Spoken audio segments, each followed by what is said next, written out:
कि असी फीस भी ले ला, सानू पता भी नहीं ये कौन है बंदा, गड्डी 'च बैठे है ते ए तो कुछ वड्डी गड्डी लेके जा रहे, किदा मकान बन रहा है कोई पता नहीं दे बारे च, हराम दा ही पैसा होना सारा, 2 नंबर ही माल होना सारा।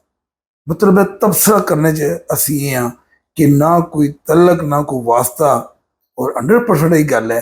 और अपर तू लैके थले तकन ये मैं ना बाबू जी दसने कि 2001 च ना मैं अमेरिका था, ओरिजिनल बाउचर है वो टिंडा, ये डिफेंस सी सैकटरी अमेरिका का मोटू जिहा।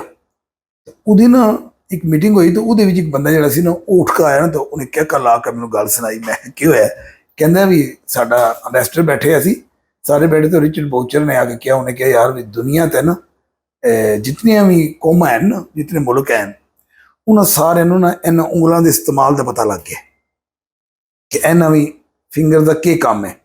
पूरी दुनिया जितने इंसान तो कौमन उन्होंने पता लग गया कि 2 काम ने इन्हां दे, एक ये है कि तुम ये खाना है और दूसरा काम करना है। कहना लेकिन दुनिया का एक कौम ऐसी देखी है जी बिल्कुल साढ़े वास्ते सरप्राइज है, वो इन उंगलियों को 3 काम ही लै रही है। कहता सके जी वो कि है, वो कहते तुम पाकिस्तानी एक दिते है जी, आधा उंगल दई आँगी, आधा दुनिया विच हर पासे जिथे जाओ फाइल खोलो तो पड़ंगा विच है।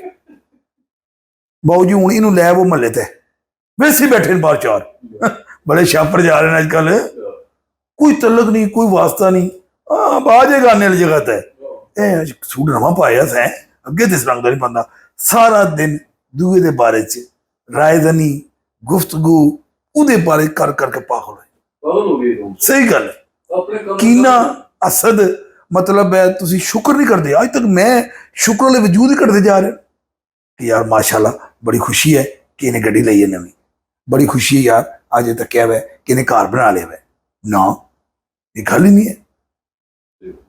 और तुम क्लोज आ लो रिश्ते क्लोज वाले भी नहीं है इस गल,